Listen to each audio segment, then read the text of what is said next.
अच्छा जी, तो अभी हम बात करेंगे कुशिंग सिंड्रोम की, ठीक है। इसमें हमारे पास जो है वो कॉर्टिसोल का लेवल जो सीरम में वो एलिवेटेड होता है। इसकी कोई भी कॉज हो सकती है, एंडोजिनस भी हो सकती है, एक्सोजिनस भी हो सकती है, ठीक है। जो एक इम्पॉर्टेंट क्वेश्चन है वो ये है कि कुशिंग सिंड्रोम और कुशिंग डिजीज में क्या डिफरेंस है। तो कुशिंग सिंड्रोम जो होता है उसके अंदर हमारे पास कॉर्टिसोल का लेवल बढ़ा हुआ होता है, ठीक है, कोई भी कॉज हो सकती है।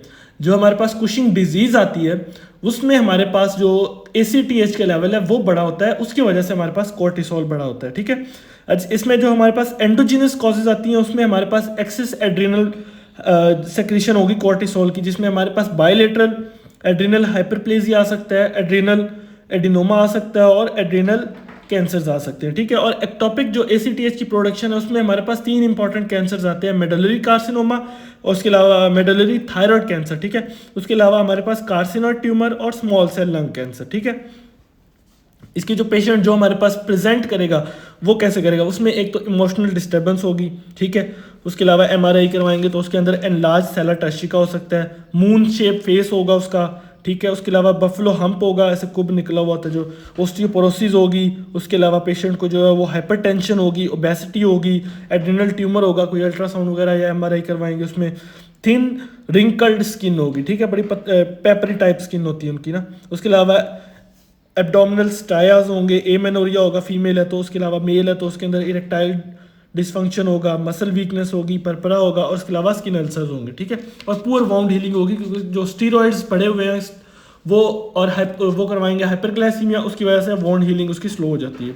अच्छा, कुशिंग सिंड्रोम और कुशिंग डिजीज को डिफ्रेंशिएट कैसे करते हैं, इसके लिए हम पेशेंट को जो है वो low dose dexamethasone suppression test देते हैं, ठीक है। उसमें क्या होगा, अगर पेशेंट को कोर्टिसोल डिजीज है तो उसमें वो उसकी जो है वो ACTH या कोर्टिसोल की जो है वो ACTH की सप्रेशन नहीं होगी और कोर्टिसोल का लेवल बढ़ा हुआ होगा कुशिंग डिजीज में। और जो हमारे पास अगर कुशिंग सिंड्रोम होगा तो उसमें ऑब्वियसली वो सप्रेशन करेंगे तो उसमें सप्रेस हो जाएगा। लेकिन अगर हम high dose dexamethasone suppression test जो 8 ग्राम से होता है वो देंगे ना, 8 मिलीग्राम से, तो उसमें हमारे पास कोर्टिसोल का लेवल एलिवेटेड ही रहेगा, ठीक है।